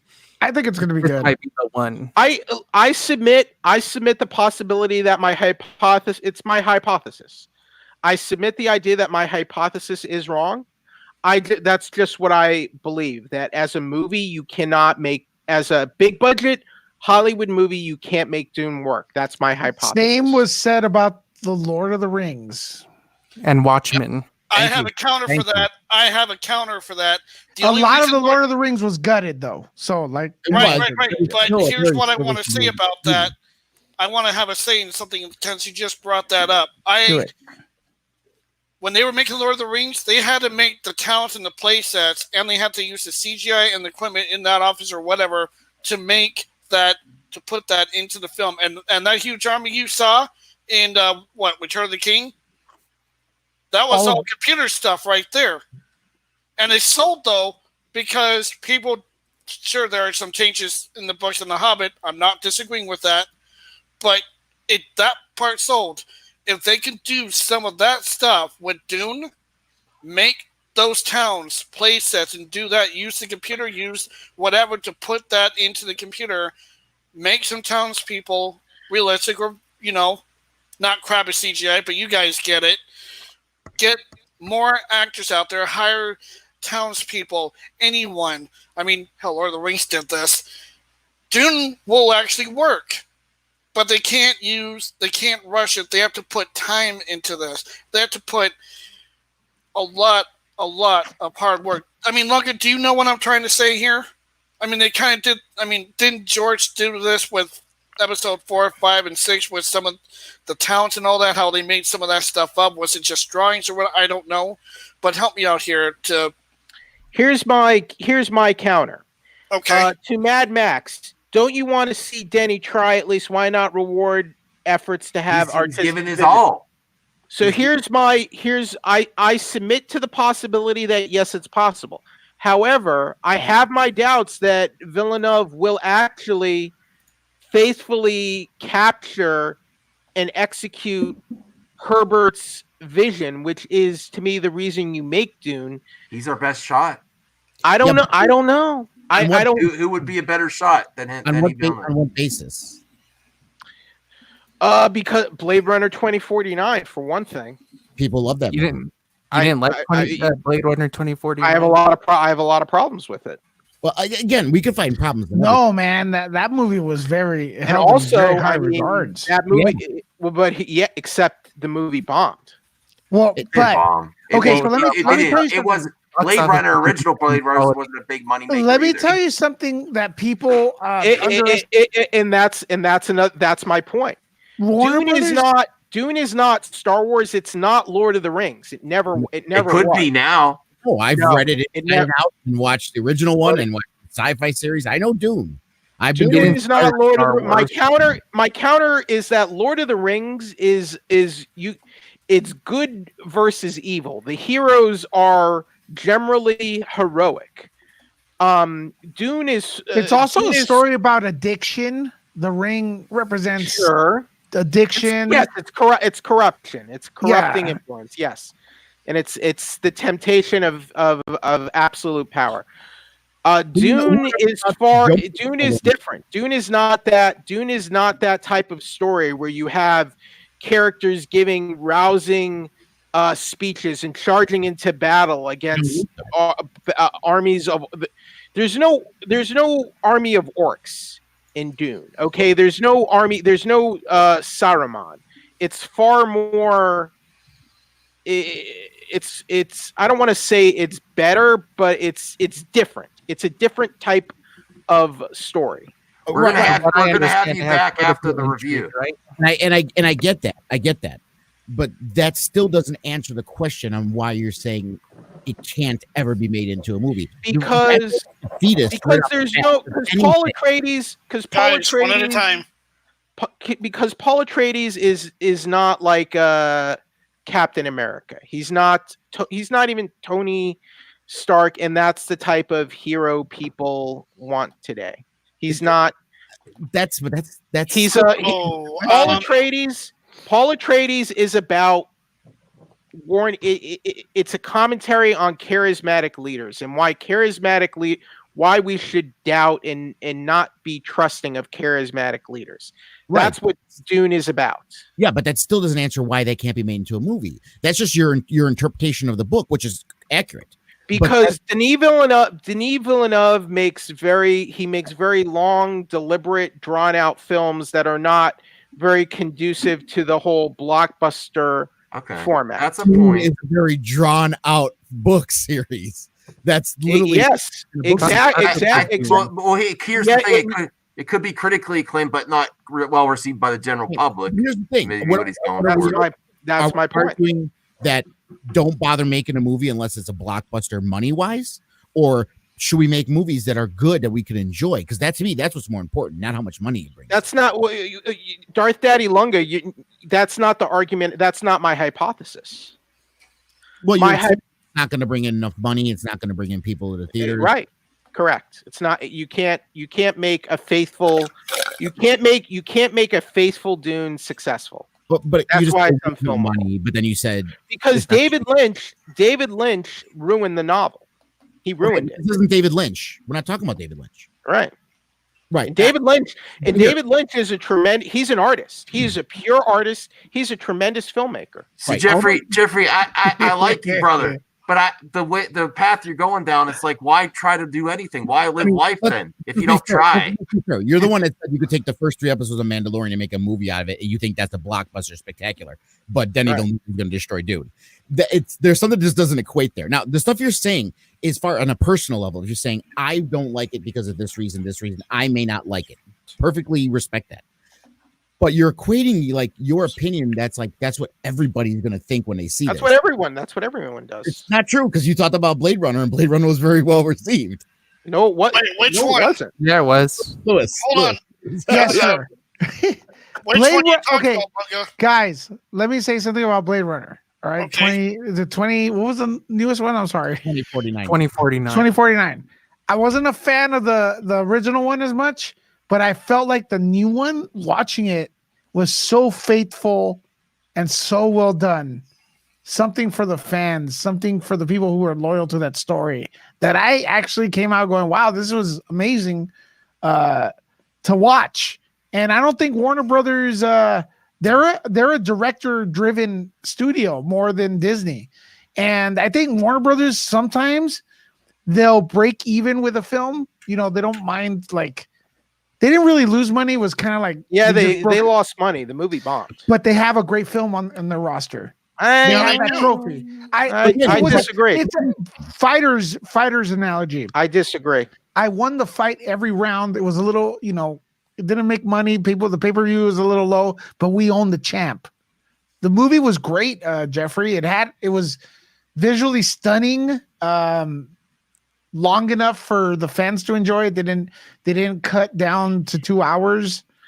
It was a good movie, man. You're entitled to your opinion. I've seen the first Blade Runner. And I'm What do you entitled think? to mine. Okay, let's end this right now. Jeffrey, what do you think of Joker? I think it's an average movie with a great exceptional performance by Walter. Okay, better yet, let me go in here. One more question, Jeffrey. It's a 7 out of 10. It's a 7 out of 10. Okay. That's what I Okay. rated it. Cool. What movie? Name 3 movies last year that were better. Are there 3 movies that were better? Yeah. Okay, name them. Avengers Endgame. I don't think so. Guys, let him talk. I appreciate I'm not your talking opinion. over them. I'm not talking No, over I them. appreciate your opinion. I haven't talked that much this stream anyway. Avengers Endgame. Neither have I, Sci-Fi Dragon. I like your name. Two. Parasite. Okay. I didn't see Parasite. Interesting. I didn't see that one yet, but I haven't seen it either. But I've seen Parasite was I've seen better. another movie by that director. Parasite was better than Joker. Safe choice. Based Okay. on the Academy Award. What's your third? Yeah, Best Picture winner. What's your third? Once Upon a Time in Hollywood was better. I didn't see that either, but I know. Was that the one with Brad Pitt and Brad Pitt I and enjoyed Leonardo it. DiCaprio. I enjoyed it. I don't think it's his best. And though. that's a flawed movie. That was, I thought, also was a movie with flaws, but I still Parasite is so bad that the people in the Academy think it's a movie, putting down the rich when actually it makes the poor people look like a-holes because they're parasites on the rich. Okay, it's not. I mean, that guy's best movie. I don't think I'm it's gonna go. The Sci-Fi Dragon is probably going to agree with me that director's best movie is Host. Okay, Yeah, not I've Parasite. seen that one. That's the one I saw.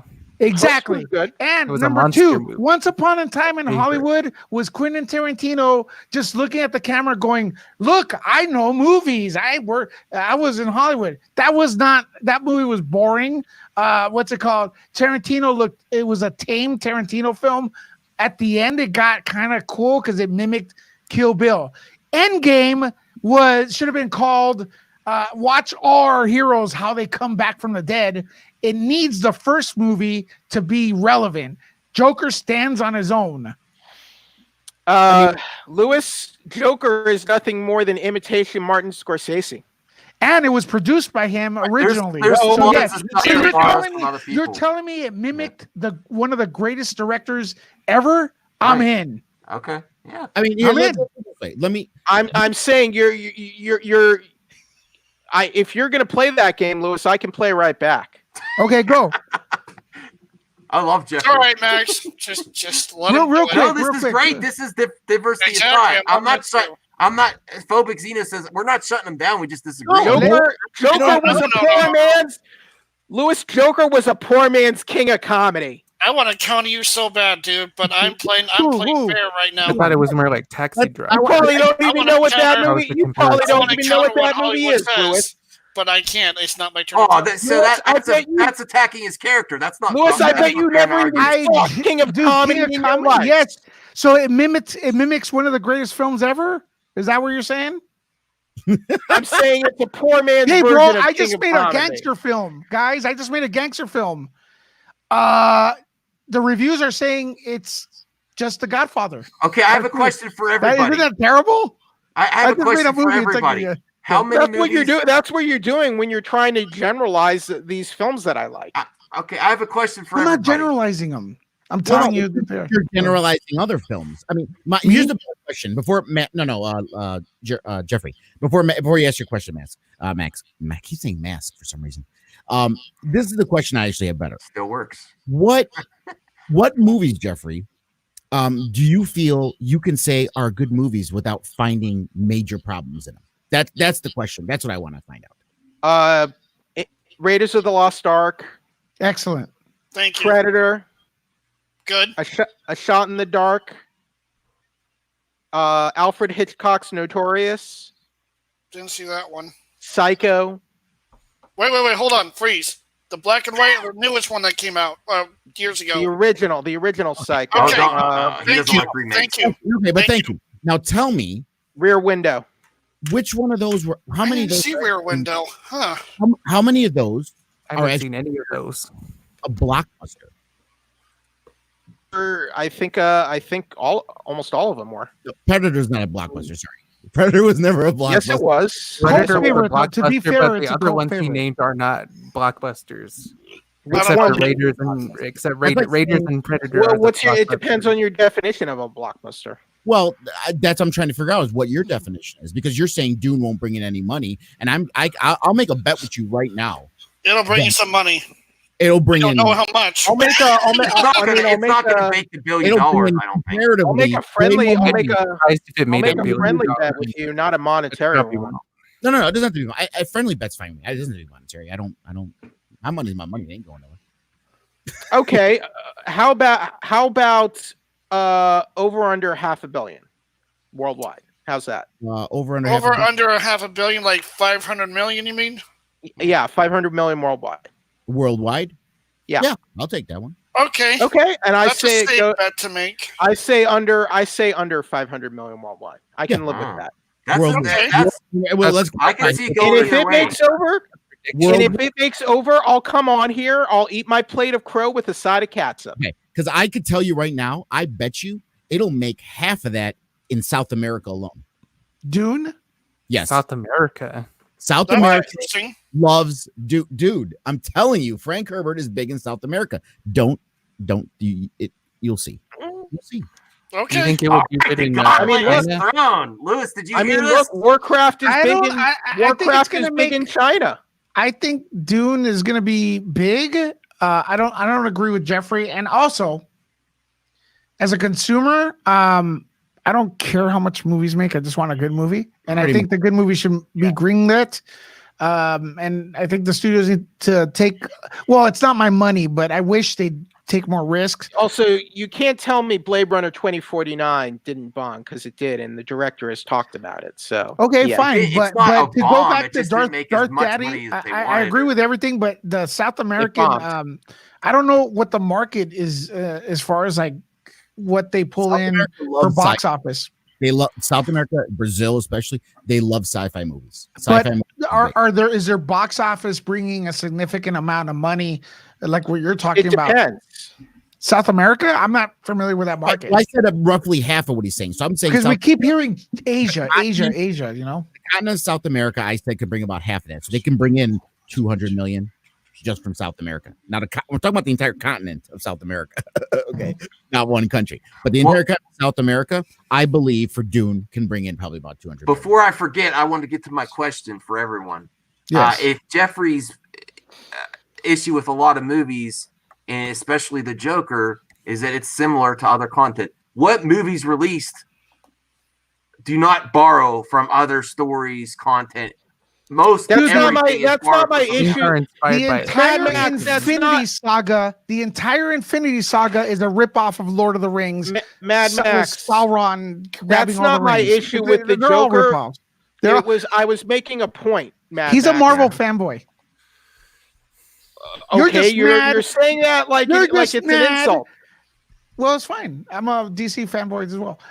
You're just mad because DC pulled one over Marvel finally. What are you talking about? The Joker. Yes. I made $1 billion, dude. The Joker was Endgame. They had to spend that money to get the money. Joker, they made on a small budget. That's still less money than Captain Marvel. Profit wise, no. Maybe. Joker had much bigger profit than on any movies, and it's not just you have to see how much they put into the film and all the actors. Joker was extremely profitable. Yes, that's not what I'm arguing. That's not even my point. Okay. Like Lewis is taking it personal that I didn't like Joker as much as him, and that I like my point. The reason I said that about Joker is because of what Lewis was saying about those films I listed that I thought were better. Endgame, Parasite, Once Upon a Time in Hollywood. All right. Can I counter something? Like let me share something with you real quick. Now, this is a movie. We'll take about one of Denis Villeneuve's movie, okay, Arrival, which not like it make a ton of movie, but it was a success and people. Good movie. It made about 203 million worldwide. Okay, so I'll share this real quick just so you can see comparatively, like when I talk about South America and Denis Villeneuve. Are you saying the actual director is popular in South America, or Dune? Sci-fi as well, not just sci-fi. But then when adding Denis Villeneuve, it adds even more to it. I got a screen share there, Max. All right. After this, I gotta get going. Blade Runner. Wait, you know how much Blade Runner made in North America?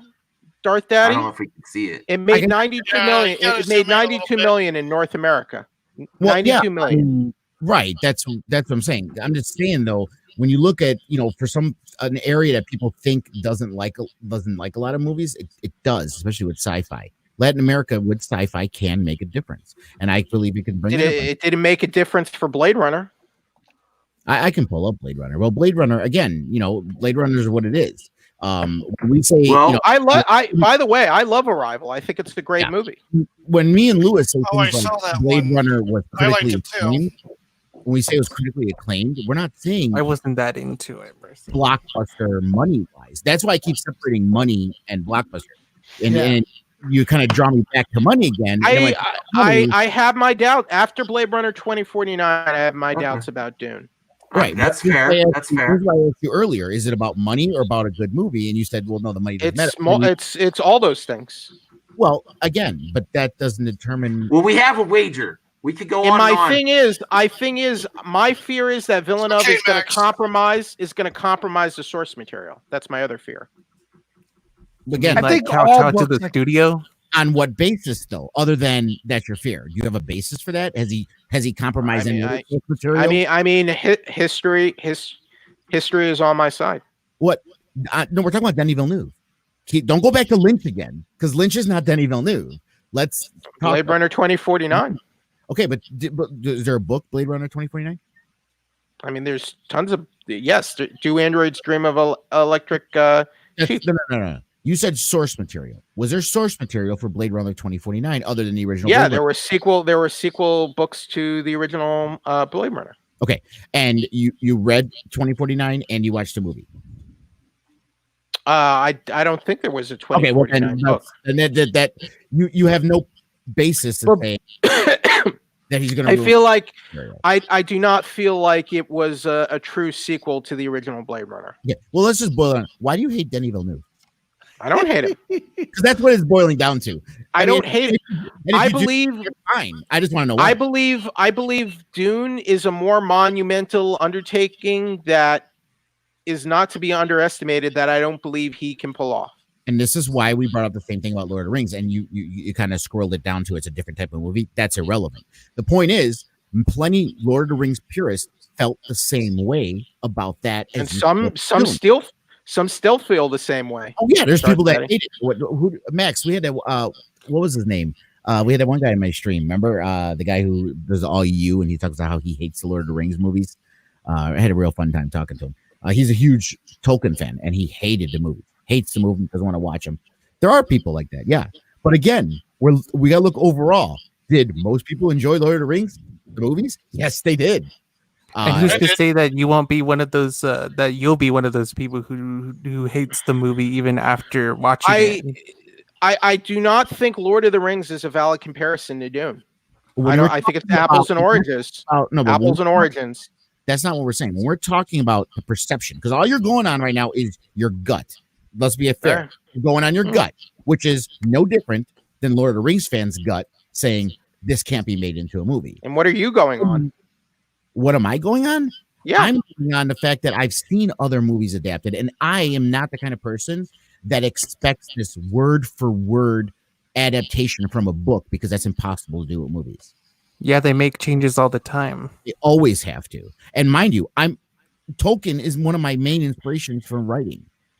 I'm a huge Tolkien fan. Was there stuff in the movies that I don't want a word for word, but if he betrays the themes and the vision that Herbert created, I can't accept it. Well, Jeffrey, to be fair though, with Blade Runner, he kept it in. Okay, so Blade Runner is the original is not a big hit. As a matter of fact, a lot of people don't even like that movie. But he pretty much said, movie this. And he made the movie for the fans. He stayed loyal with Blade Runner 2049. He made the movie the fans want. So as Dune, I don't think he's going to, back down on the studios as much as you think. As a matter of fact, I think the studio brought him on board because he's the guy that's going to make Dune the closest as possible to the books and what the fans want. Because if you look at Blade Runner, he could have made it an action sci-fi flick, but he decided to go with the have you ever read Dune? No. Or its sequels? No. Thank you. What does that do? What point were you trying to make there, Corey?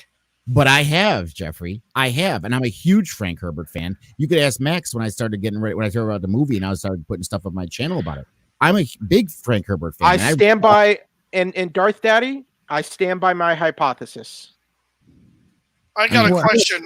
I had Dune toys as a kid after the Lynch movie. There were Dune toys. I had damn Dune toys. There was no kids that had Dune toys in my neighborhood. I had them. So I mean, I never heard they even made Dune toys until now. Yeah. Oh yeah. Here we go. They had the Sandcrawler, and they had Dune toys after the Lynch. I got a question for Purgatory. How can you say what you stand by your thing after what the top middle guy just said?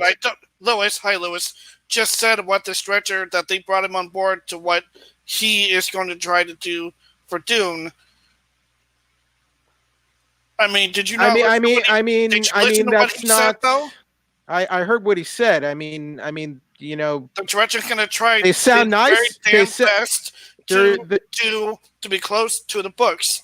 That's good news to me because a lot of some other directors say, "No, fuck this. I'm going to do what I want to do." And we're talking about the director's track record. His track record is, I'm going to make the movie how it's supposed to be. I'm not going to Justice League it.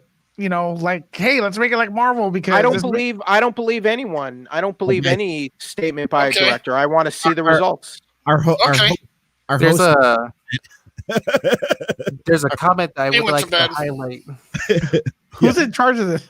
I don't know. I feel so bad with Max because he left his own stream. Yeah, he has to go to bed. Sorry, brother. He's done 3 streams tonight, so he's a little worn out. Yeah. It's like 2 a.m. for him. So he's done. But listen, guys, honestly. Hey, Mad Max, I just want to say to you, thank you, man. I really appreciate you letting me be on here. Yeah, thanks. Yeah, I mean, if you guys, especially if you want to continue the Dune conversation, you guys ever want to come on my stream out? Welcome. Yeah. You know, we could talk about it for hours. I don't care. Oh hell yeah, I would love to go on and talk more. So yeah, I enjoy these kind of conversations. And look, you know, I'm sure whenever a filmmaker starts to make a film, they always start with good intentions, except for Shane Black with the Predator. I don't believe he had good intentions going into that. I believe he started that with bad faith. But I think the Predators are stupid. Every filmmaker, I believe, more often than not, goes into a project with good intentions to make a good product. Yet we still see bad movies that fall utterly flat on their faces. And I've been burned more than once in the past, and that is why I am taking this hypothesis. What is your hypothesis, though, real quick? Because I'm such a long conversation. That Dune as a major Hollywood motion picture is unfilmable. That is my hypothesis. And therefore, the film will turn out what? Either subpar, or it won't do well. It'll be It'll be mixed or polarizing, or it will be an utter disaster. Well, every movie I think is polarizing, so that's not really an argument. That's Lord of the Rings wasn't polarizing. Well, I'm talking about like movies like recently in like the 2010s. It seems like every movie that came out. Joker was. Joker. It's Lewis's favorite movie. It is. It made over $1 billion, right? You got one over on You got one over on Marvel, but not really. Like, here's the thing. For example, no, but wait, hold on a second. I'd rather have the best movie, and it made $0 in the box office. I own Joker. It could have lost $100 billion. I still own it on Blu-ray. I could pop it into my home theater, and Joker exists. Batman Begins is better than any Marvel movie ever made. It made $200 million. It could have made $0.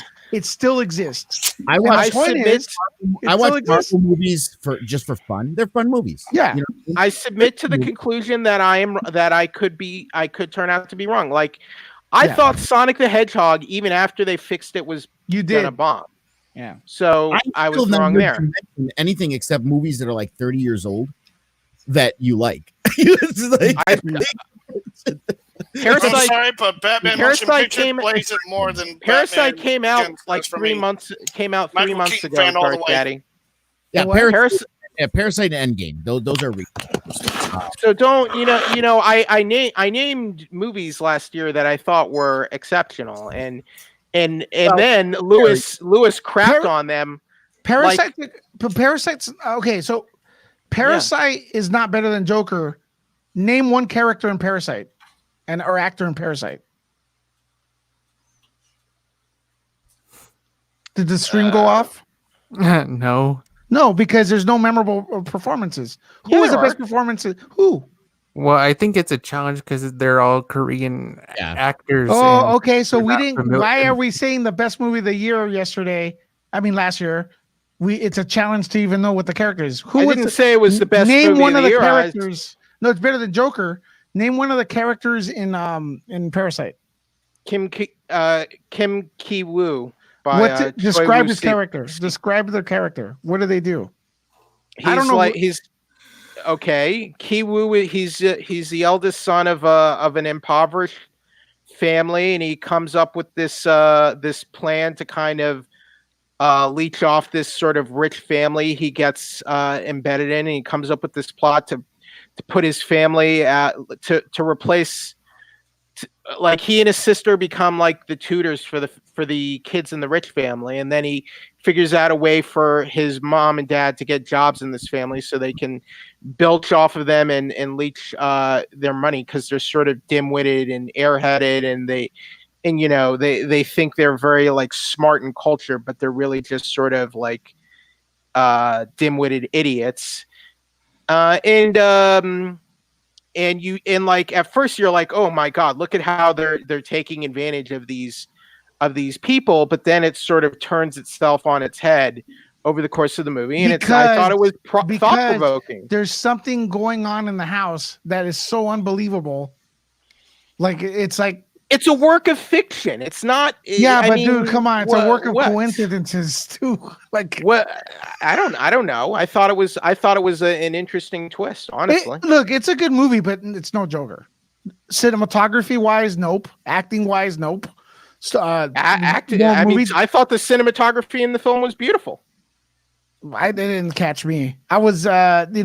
I thought the acting was great, because I thought it was interesting that the family dynamic, where the impoverished family all seemed to, like, as sort of dastardly as they were, they all seemed to respect and love one another, while the rich family were all rather sort of it was all very sort of mechanical and about their appearances, and there was no like real genuine love and affection there. And the impoverished family who's leeching off of them, they seem to all genuinely have affection and love for one another, and I thought that dichotomy was interesting.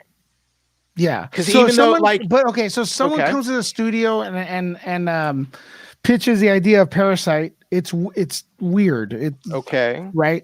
Max just said he's ending the stream at 2 hours, so we have 15. Okay, I'm gonna get off right now. But so it's a weird. It's not a studio movie. It's not a studio type of movie, though, Lewis. It's not that type. Neither. So per your argument, neither is Doom. So should they not film? Should they not have made Parasite? Dune is the greatest sci-fi novel in the history of literature. Big fan of Dune, so he's protective of the IP, and I understand that. That's a good argument. Like, but I think Jeffrey, I think that's the thing with Jeffrey's argument. I don't think he's being bitter about the project. I think he's worried that it's going to be embarrassing. And I don't think so. Parasite was an original vision from that writer and director. It's not based on a book. Again, Fair. Everything's still, but here's the thing. Like I said, I can respect the fact as a fan of an IP that you love, that you're worried they're not going to do it. That's perfectly respectable and understandable, and I get that. But that is just a very deep personal opinion of you as a fan. I said it's a hypothesis. Right. I said it's what I believe. You're the one who's taking offense to it, Darth. He's not offended. You seem quite offended, Darth Daddy. No, he's not. He's not. He just has a goatee. We look like we're pissed all the time. He has a goatee, his hair slicked back. Not offended. I said from the beginning, that's like, it's what I believe. It's my hypothesis. Yeah. That's would you like it to succeed though? I would love to be proven wrong. Yes. Yeah, that's good. That's fair. Yeah. But Denis Villeneuve, I say here and now unto thee, I dare you, I double dare you, prove me wrong. Later this December, Denis Villeneuve, I dare you, I challenge you to prove me wrong. He's watching right now. He's watching. Challenge accepted. Mm-hmm. I mean, listen, Jeffrey, I'm there with you. I'm just as big of a Dune fan. One Piece, I don't think you can turn One Piece into live action either. Oh, hell no. That one's still going. Yeah, it's going on Netflix. I've never even seen One Piece. Oh, that anime is still going. It's anime, but they're making a live action Netflix TV series. Oh, that won't work. Hell no. There's so much. If you put so much into an anime, you want to turn live action. Don't expect to do. The moment this is the problem I have with this. The moment people say this isn't going to work before you even see anything, you are automatically, in a way, setting yourself up for disappointment before you even see the first minute of the film.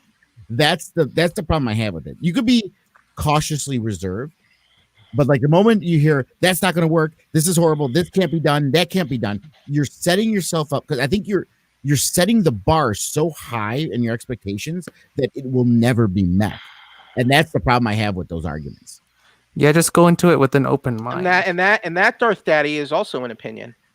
Oh, right, it is an opinion. I says that's what I said. That's okay. The problem I have with it. Okay. It's an opinion. Of course, it's an opinion. Okay, I have a problem with that opinion. Yeah. Max, could you restart the stream? Continuously back and forth, isn't it? I love this. You think I'm being closed-minded to possibilities? I disagree. No, but here's the thing: if we're gonna have a discussion, and I disagree with your opinion, I'm gonna state mine too. But yeah, sure. So if you want to talk about, it seems like offended. It seems like you're offended by my opinion of your opinion. I'm not. Okay. What I get out of it, since I'm in the middle, so like my voice is kind of like God right now. So see, I'm in the middle. Dude, I'm in the middle of all this too. Don't you put? I'm right there with you, buddy. Yeah. I'm center of the picture. Right. So I'm gonna say real quick before I go, I do have a poll at NerdLecca on Twitter. Are you gonna watch The Invisible Man? So if you want to follow me and vote, that's the thing I have. But that's a shameless plug here. Thank you, Max. But real quick, this is what I think of it. What's going on here, this lovely conversation. I think both of you guys are misunderstanding each other, and I think Jeffrey just wants his most precious Dune to succeed, and he feels like it may not happen, so he's kind of like, I think bottom line, Jeffrey wants it to be good. And stuff. Yeah. So that's what I think, and I think you're just misunderstanding him, Jeffrey, because he has a goatee and stuff like that, and you know, us guys with the goatees, we look kind of mad all the time. What is your? I think you're projecting. I think you're projecting, Lewis, and I think what you're suggesting is. I told you to end the show, Jeffrey. I told you to end the show. I'm trying to get ready for bed. What am I projecting, man? I want Dune to be good. Sci-Fi Dragon might have. Mad Max, school or college or something. Here's Parasite. People that have lives tomorrow. Parasite, and Avengers Endgame were my favorite Parasites. movies. I invited. No, I'm just kidding. Were my favorite movies of 2019. And Lewis, Joker can suck it. Good night, everybody. He dropped the mic. He dropped the mic. Oh, he's gone. Jeffrey, you're welcome at any time. Why so serious? Man, you work. Yeah. Oh, what the hell's going on? Like he's gone. He was leaving. He said he was leaving. I didn't even get that guy's channel yet. Not Jeffrey, but the guy above him. I have it here. Hold on. It's my God. Don't have it. My Dragon, are you okay? This is a long. Yeah, I'm okay. I don't want you to be tired for school or work or whatever you're doing tomorrow. I usually stay up pretty late. Like I stay up like at 3 a.m. on a regular day. Well, I'll tell you what. We're open to having Jeffrey on anytime. I just got to give everyone a warning. Jeffrey's going to be talking tonight. and Lewis did warn me. I like him though. He makes it more engaging. It's just that the conversation never ends. I like Lewis too. I mean, they both did really well. And give props to Sci-Fi Dragon. This is his first stream ever. I enjoyed the conversation. Yeah. I don't understand why he kept thinking I was like offended or angry just because I countered his arguments. You've been getting that a lot from everybody else, Lunga. I have to admit. Yeah. That's a perception of Lunga that I've got from a lot of people. I disagree with it. I just think he's confident and passionate. He's very passionate. Phobic Zeno has a new fan. Phobic Zeno, I know why you're egging him on, bro. It's funny. You're making me laugh, Phobic Zeno. I know why he's like, I love Jeffrey. Phobic Zeno's a little bit of an edgelord, so. No. Yeah, he is. But can you share Lewis's channel, please? Jedi, aren't you? You're in our Discord. It's all on the link list there. Okay, I'll have to look in there. Then I'm sorry. I'll do it. All right. If we're gonna continue this talk somewhere, please let me know what stream it's gonna be on because I got all night. I was in debate club when I was in high school. This is what I do.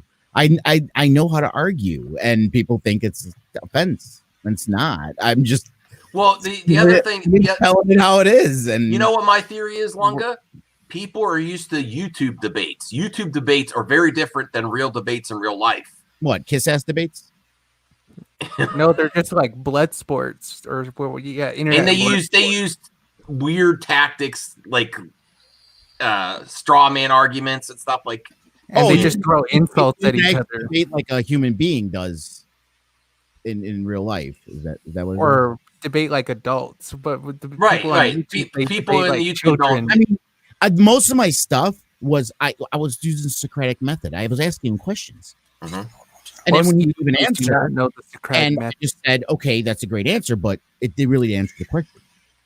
Mm-hmm. And he didn't like that. Well, I wasn't offended. I was just asking a question. And if anyone was passionate or offended, he seemed very offended about them making a Dune movie. But I wasn't going to say you're offended. Well, here's my thoughts. Why are we going to be so ready to hate things that we don't want people to try? Even if you think it's not possible, don't you want to see someone try and succeed? I mean, why do you go walk out your door in the morning if you think there's no point? It's never going to be good enough. Yeah, or why when you lose an argument, you got to always assume the other side is angry or offended just because you lost. Oh, yeah, and throw and eat. We can't talk about it too much before he's gone though. Yeah, and I was trying to make this point when he was on that people said the same thing about Watchmen, but Zack Snyder managed to do it and pretty well, at least from what other people have said. I mean, they like to talk about it now, but when it came out, right, Sci-Fi Dragon was well received. We want to throw opinions around, okay? When I asked him what do you consider as a movie you can't poke holes in, and one of the top one is Predator. You can poke holes in that one pretty easily. Okay, you can poke many holes in it, and not only that, Predator is a fucking shit movie. Sorry, it is. I hate Predator. That's Which my Predator opinion. one are you talking about? The one with Arnold Schwarzenegger or the other one? All of them. Hot take. Predator 2. I like Aliens versus Predator. Okay. That one was a good take. I'm ending this for real at 2 hours, so no matter who's in the middle of anything. All of them. I think they're all shit, but that's my opinion because I think those kind of movies are dumb. Okay, I don't like them. That's just my opinion. I'm not saying like the first two Predators. Okay, but here's the thing. But I'm the kind of person that likes Scorsese. I like Goodfellas, Casino. I love I like Ridley Scott. I like fucking Gladiator. I like 300. I like Troy. I like epic movies. Okay, that's the kind of stuff I like. Stuff that's powerful. Okay, I like Lord of the Rings. Those are my top kind of movies. And Star Wars is in there too. But Star Wars is also a lot of nostalgia, and it hits a lot of feels for me. But everything else, it was just I like those kind of movies. So for me, just from my perspective, when someone compares the kind of movies I'm talking about and you say Predator is up there with those, I feel like, okay, well, for me, my opinion, to me, your opinion on what's a good movie is really not, doesn't play into my opinion on what a good movie is. Okay. Follow everyone. Thanks, everyone. Good night. And big props to Sci-Fi Dragon for his first stream, and he brings good conversation, and he has a lot of facts, movie facts, which I appreciate because I kind of sometimes don't know what I'm talking about. So my fact checkers. And Phobic, thanks for having me on. I'm angry about Predator, Phobic. I'm so angry about Predator. I hate it. You should do a video like that tomorrow. I'll grunt throughout the whole video. Dude, welcome, geeks and gamers, for another video. Predator sucks. Anyone that likes Predator is a weirdo. Phobic, you're still the edgelord, Phobic. I have a better sense. All right. Good night. Bye.